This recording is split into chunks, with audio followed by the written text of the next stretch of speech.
Hello, you wonderful people, and welcome to another episode of Not to Comic Book. This being a show where I talk about TV shows that are adaptations of comic books. For today's episode, I'm going to talk about the latest episode of The Flash. A lot of really interesting things went down in this episode, so let's break it down. Obviously, Barry finds Joe, and then the fact of the matter is he breaks the news to not only Joe about the whole Iris thing, but even the thing of just like, it's like, for one, it's like, and it's kind of what I felt like, it had to be hard. Even though she was a fake Iris still kind of died in your arms, so that's still just kind of a rough thing. And for him, he's like, I don't know if I can save her. But, it's like, Joe was like, I believe you can. The problem is just like, do you believe you can? And so obviously Barry has to break the news to everyone. And obviously Cisco's taking it hard because it's like, not only it was a fake Iris, it was also a fake Camilla. I was being with a fake Camilla, and it's just like the realization is hitting everyone about, this whole situation. And then obviously Cisco is taking it super hard because he's like, how do we know that when the fake Camilla got made that the real Camilla didn't just die? And it's like, how? And Barry's like, I know. And he's like, well, don't you have anything to say? And obviously Barry like heats up. He's like, I know everything you want to say. And like, what am I supposed to say? He's like, I have no ideas. I don't know what to do. And he's getting aggravated. And he's just like knowing that like he feels like he doesn't have the speed, so he can't solve this problem. He just feels, sadly he feels like a failure. And obviously, Cecila's there to be like, everybody calm down. This is no one's fault. This is on Eva. Like, the fact of the matter is we need to join together rather than let this kind of tear us apart. Because she was even looking at Barry's watch, because obviously the more agitated he's getting, the more he's burning away his speed too. So everyone kind of separates to kind of do whatever they can to look into the situation, because even Cecile was like, we need to ask Singh's husband where, kind of keep tabs on her and kind of find out, because it's like, right, like, I mean, can't really go explaining that to Singh's husband, because that's just going to be a complicated mess of a situation in itself, and not like he'd most likely believe you, so it's like you got to keep that yourself, but at least this way you can keep tabs, because we do know, they don't know that the fake Camilla isn't around anymore. Like, she died trying to rescue Ramsey, but nevertheless, like, she's gone. But obviously, once again, fake Singh is still out there, so that is something to kind of deal with. And obviously, Cisco is like, I'm gonna go try and find a way to get our friends back. Obviously, Barry, he's like, Cecile's like, hey Barry, I know what you're going through. He's like, I get it, I appreciate the fact that you're trying to be there for me, but for him, it's like, when we go toe to toe with Eva, I'm going to need my speed. So he wants to work on the artificial speed force. For him, it's just like sitting around, like, without his his powers dwindling away. He feels like he can't do anything, but it's like, if I can get this, he needs to work on something to keep his mind preoccupied. For the fact is that he feels like, because I think sadly there's a part of him that thinks like, maybe I won't be able to get Iris back. And that was kind of the thing he had said to Joe, like, what if I can't save her this time? So, and he's there working on all of it with Allegra. And obviously for her, it's like, I'm supposed to be some budding reporter, and I couldn't tell the difference. But obviously, Barry is like, to be fair, like, everyone's feeling it. All of us got fooled by this fake. But then all of a sudden, Godspeed shows up. Which, side note, I didn't realize, maybe it came up last time when Godspeed first popped up last season. But it's like, I didn't realize that Godspeed was voiced by B.D. Wong. Because I saw his name and I didn't see him in the episode. I was like, he must be the voice of Godspeed, which is interesting because DC-wise, as you may know, he played Hugo Strange in Gotham. So I think that's kind of interesting, DC connection-wise. But I also think that's kind of interesting that they do that. Like, the evil speedsters have different voices for, like, than the actors who played them. Like, for example, like, Hunter Zolomon, a.k.a. Zoom, was voiced by Tony Todd, when he has a mask on, but obviously it's the actor who played him, like, underneath the mask. You get what I'm saying? So it's just interesting. I guess they needed someone to kind of give him a more, I don't know, maybe that plays into something, maybe it does. I just think it's just kind of an interesting thing that, like, Barry's the only one whose voice doesn't really change with the whole speedster thing. But once again, I think that's more of a villain speedster thing. But regardless, because none of the heroes do that situation, but nevertheless, it turned out Godspeed was there trying to take his speed, so it's like, okay, what do we do? But obviously, Barry's just kind of in a frenzy just because it's like, there's trying to get Iris back, it's like too much, and he already feels a little off-kilter, so he has no ideas. And Cisco's, trying to work hard, like, he's so focused on trying to save, everyone from that mirror dimension, so he's kind of like, I kind of don't have time for this, but basically, Godspeed showed up to obviously take Barry's speed, but he's able to kind of take and basically create, I forgot how they kind of explained it. Like, basically there's an aspect of like building up like vibrations, but instead of keeping them inwards, like Godspeed's able to kind of send them out now. So the thing is, like, we need an expert on vibrations, and it's like there's only one person, Hartley. But it's like, oh, Hartley hates us in this, Prime Earth 1. Because it's interesting, it's sad because he went from a villain to an ally to a villain again. Because after, what was it, like one of his trips in the past, Barry changed something that caused Hartley to become an ally, So it's like, but now it's like he's back to being a villain, because that was what Barry was like, oh, we're good. It's like, oh, no, we're not good in this timeline. So, but now we kind of find out why, because basically in one of their previous fights, it wasn't just Barry and Hartley going fight toe to toe. He was actually backed up by some henchmen, and in a fight, one of his henchmen got basically destabilized because of a combination of the weapon that he was using and Barry's lightning. So the one person they can turn to is Hartley, but obviously he's not going to really be he's not much of a fan of them. So, but they kind of have no choice. So Barry goes to him anyway and ask for his help, because like, I get it, it's for Roderick, I can help him, but obviously for Hartley, it's like, I tried to help him, but it kind of didn't work, and it's like, oh, he's noticing that Barry's speed is going, it's like, oh, you only want to help me so I can help you with your situation, but reluctantly, because I even love the whole like, wait, who's this? Harrison Wells? He's like, actually, it's Nash Wells. I'm his doppelganger. Okay, what doppelganger? He's like, all right, okay, so there's this thing, Crisis, and Barry's like, that's his twin, and Nash is like, yep, I'm his twin. I'm like, yeah, that's a lot easier than explaining, like, because you literally have to break back the fact is, okay, there was a multiverse, and then there was Crisis, but no longer a multiverse, all this stuff, because that would also be like, yeah, that's why we were actually good on good terms, but it's like, throwing that into someone's face, unless you're part of the crew, you're not going to really need to know the whole multiverse thing happening. I mean, it doesn't really affect you anymore, because you went your entire life not knowing there was a multiverse in this timeline. Well, kind of didn't know there was one before anyway, but so like, there's no longer one for right now, so it's like there's no point in really bringing that up. But regardless, I just thought that was just kind of like they just skip to the end of it and just kind of explain it as that.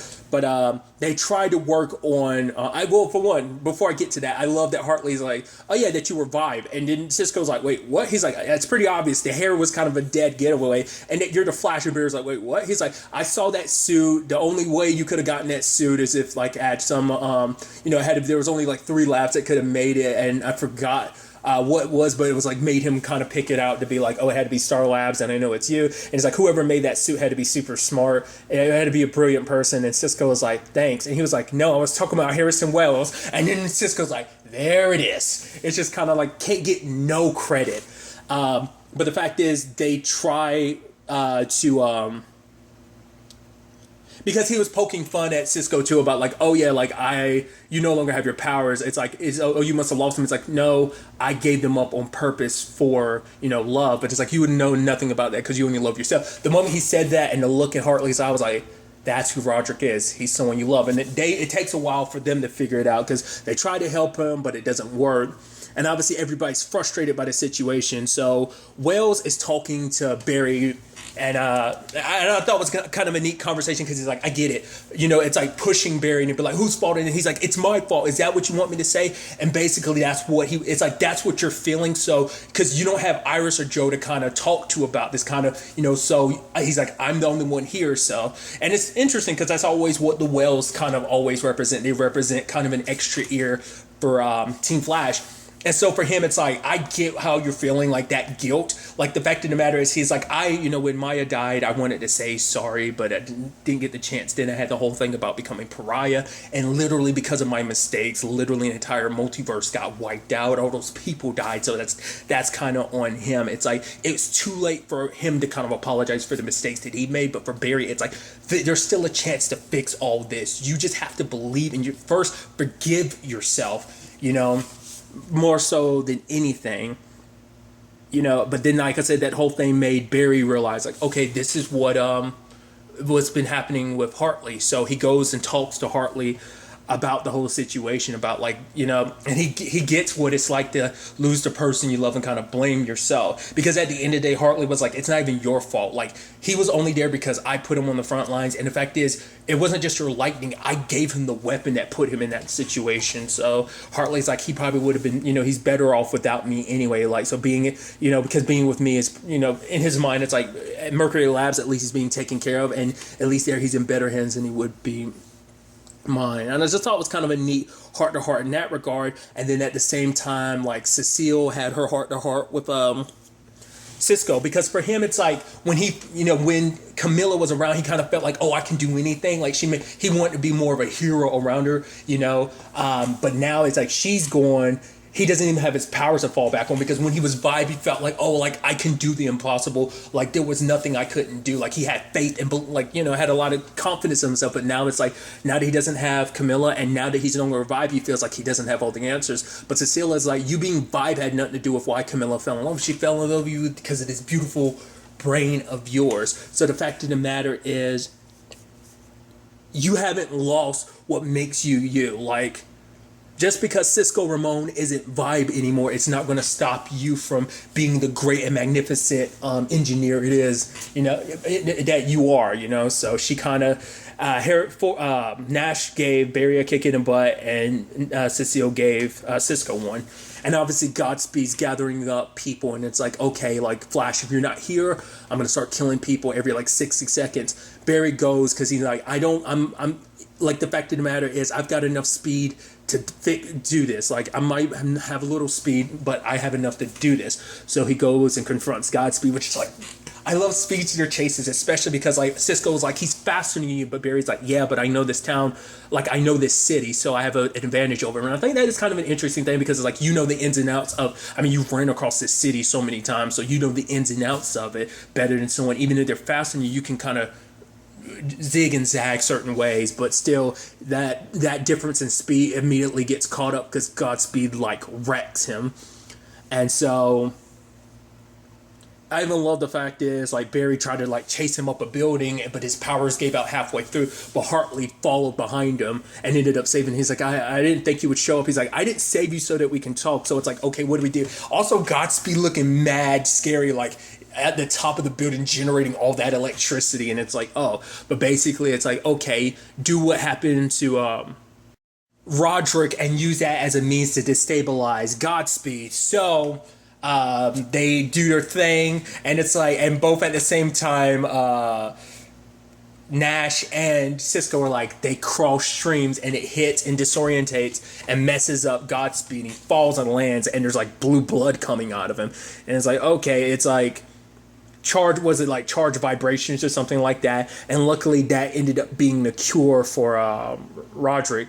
I was curious, like, was it going to be able to help their situation with going into the mirror dimension? But it's like, well, to be fair, the only person who has getting like, because you using it on the mirror is not good. Like, she needs to be Eva needs to be the focal point, because she can open the pathway. If they used probably the vibrational charges or something like that, if they used that, it could probably help them get through, because obviously crossing over, like, obviously Eva needed Ramsey's blood to make sure she didn't get burned or killed, because it destroys organic material. So nevertheless, I was thinking maybe this could be like a twofold thing, but still, it is interesting at the end of the day, another thing of like Barry befriending another like pseudo villain and stuff like that. Like I said, it's even more complicated with Hartley and everything, but it's also like, oh, these are the two people who know your identity. So, kind of a repeat Snart situation, but also, a future ally you can turn to. And obviously, Hartley was thankful for Barry being able to, it's like, it's not only, forgiving yourself, you also have to believe you can change your world. And for Hartley, he's like, I'd actually forgotten that, and you reminded me of that. So for Barry, it is a situation of, it's not only he has to forgive himself, he also has to believe, like, no, we can do this, we can save everyone, everything's going to work out. But then we get some interesting information where it's like, okay, so it turns out that Godspeed, even though he can talk and everything, I skipped over it, but he did go after the other Godspeeds they had captured earlier. Because I love that that's a storyline that was like, it's set up at the beginning of the season, but then like, Crisis as well as Ramsey kind of took priority, so it just seemed like a random thing. But then like, oh, we're finally circling back to it, but then it's the whole thing of like, wait, like, he said we deserve the speed, so who's we? Because he's another fake, because he, after a while, he ended up kind of talking like the others. So it is a thing of like, okay, so who's the we? Is it the real Godspeed? So are they actually gathering speed is he somewhere in some point, some place, like gathering up all this speed, like supercharging off of it too. Like for what purpose too, you know? I mean, what purpose will Godspeed have to be I mean, if it's Godspeed, like, not like, is this the last Godspeed we're going to see? Maybe not. Like, there's going to be, like, do you think maybe whoever this is, like I said, I'm assuming it's Godspeed. Because what's interesting though is, I talked about this before, Godspeed, at least my knowledge of Godspeed from the comic book, I'm not well versed in comics, is that he comes about because of the Speed Force storm. Like, basically, season 3's finale would have created some version of Godspeed. So that's where I was kind of thinking things were going to head, but we never really went there. And then we got the version of him from the future. So maybe, but then all these other Godspeed start showing up before Crisis went down. So maybe that was already a thing, but then maybe Crisis. Well, no, because obviously they actually captured some of them, so it was still a thing even after Crisis. So it's like, I don't know, maybe Godspeed situations didn't change because of Crisis. Maybe it did. I don't know. But that's just such an interesting thing. Like, if that is the case, that might mean that Godspeed's secretly been around since the end of season 3, since that Speed Force Thunderstorm. Like I said, that's just who he is in the comic book. So that's why it was interesting when we got introduced to him in the future with Nora and everything. But nevertheless, we'll kind of have to, wait and see. I mean, hell, for all we know, maybe he was kind of like a focal point for that too. To be fair, that timeline's completely different just because the future has changed because of Crisis and everything. So there's so much to kind of keep in mind about that. That's kind of interesting. So, which also begs the question, like, where the hell is Godspeed? I mean, I guess that's the thing. Maybe that's why Godspeed's collecting speed, because the Speed Force is no longer a thing, and they don't have their own Speed Force like Eobard did or does. So maybe that's why it kind of compensate for the fact is, like, I gotta be fast, I gotta be faster, I gotta be stronger, because I have to make up for the fact is there's no longer. Maybe Godspeed is losing their speed too, so they need to grab I mean, to be fair, there's not that many speedsters in existence. Barry is literally the only one. To be fair, never mind. Let's not forget Wally's still around. So, like, obviously, he's preserving his speed as much as possible. So, but he's still there, so he could potentially be a future target for Godspeed. So it's just a whole thing to kind of keep in mind, to think about.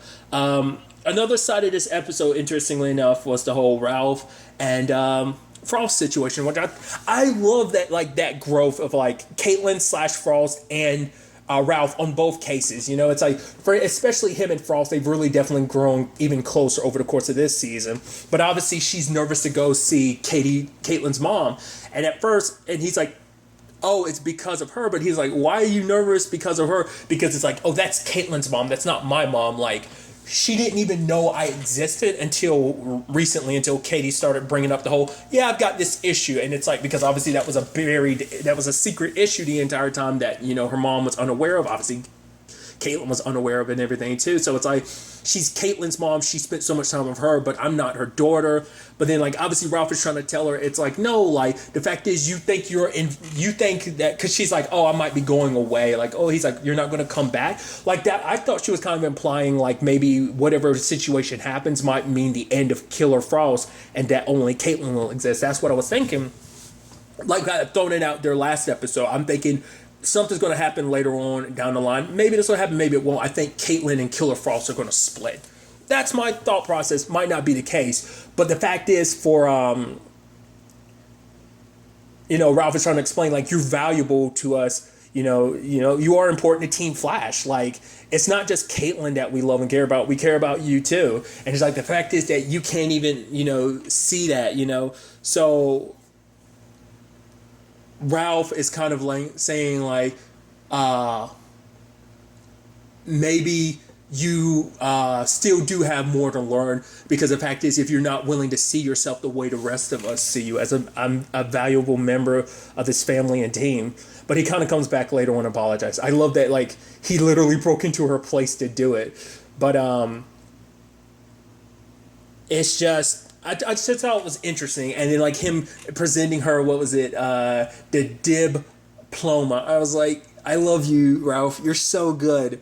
And, it's like her graduation from the life coach school and everything like that. because I just thought it was, I can understand her insight a little bit of like, oh, I'm not really your daughter. I'm kind of like another like person, but it's like all the growth she's going through, all that he's kind of helped her, become. It's like she ends up ultimately kind of believing like, okay, I can do this, because like Ralph, it's like at the end of the day, you are afraid that like she might get, because for her, it's like, what if I got to know her and then it was just a thing of like, she got to see me for who I really was, which Ralph was like, yeah, and she see the incredible person you are that we see, but you were scared that she'd reject you, so you rejected her first. So, but, she's not, she's like, I'm just going to, give it a chance, when I see, Caitlyn's mom. So that is going to be interesting, because technically, in a sense, she's got two daughters, like one that she just never knew about the entire time. And Ralph is like, I'm really good at this whole life coach thing. And honestly, and then, Frost is like, you are. And it's like, you really are. You seem like a little like, oh, but it's like, no, he's actually helped out, he helped out Cisco. And now he ended up helping out Frost as well, So I just thought that was all kind of neat elements to the whole situation. So, but at the same time, there's also the element of Iris like leaving a message to Barry just in case he finds it. And so for her, it's like, I gotta find Camilla, because I know she's in here. And obviously like the whole like being in that world so long has started messing with her brain, so she ends up ultimately tracking down Camilla. Where would Camilla be? None other than Star Labs. And obviously Camilla's been trying to work on a way out, but like there's stuff on the screen but she can't read it, but Iris can. But obviously it's hurting her head more and more. And what hits Iris is that kind of the same thing that everyone else is feeling. Like, the fact of the matter is, I couldn't help. Like, I couldn't see Eva for who she was. And it's like, I'm a journalist and everything. I'm a reporter. Like, why couldn't I see her for... And even, Camilla is like, me nor anyone else was able to tell the difference between, like, fake you. So it's like, it's not just on you. Eva's going to make you think it's a weakness, that you going to try and make you look at your strength as a weakness, but it's not the case. Like, we can find a way out of here together. So, and for Iris, it's like, okay, we need to find Singh, because if we're getting out of here, all of us are getting out of here. So that's definitely going to be interesting to see like what ends up being their way out of this. Maybe they're going to be working on their side. Obviously Team Flash is going to be working on their side.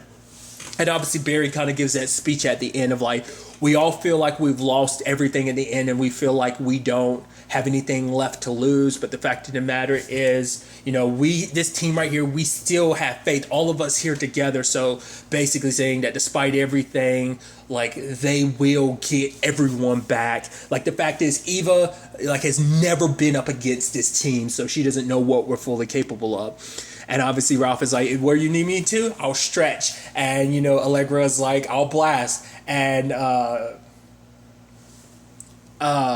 Nash is like, sounds violent, I'm in.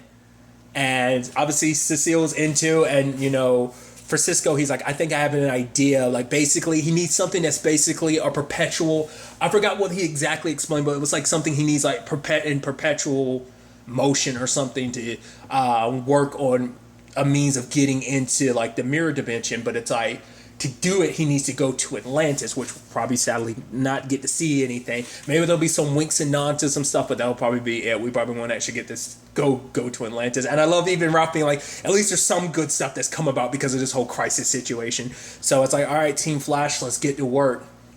And so at the very end, we see Eva in this machine or something. I wonder, is it her, I guess, like solidifying herself now that she's back in the real world, kind of getting readjusted to it. Like, she probably has to fix her mind because like all the damage from like being in that world and what it does. So she probably has to fix herself, but now she's dead set and going after her husband. So that's where things kind of end off. Seems like next week's episode is the season finale, obviously, just because with everything going on, a lot of shows seasons have gotten cut short. Because we're like, this next week's episode, the next episode is going to be like 19, I think. So 20, 21, 22, 23. So there will be like 4 more episodes that would have been left that probably most likely get folded into season 7. But, just like I said, a lot of shows are dealing with that right now. But either way, it's not the season finale they initially intended, but I'm still very curious to see like where the season kind of leaves us off at this point with the pseudo season finale.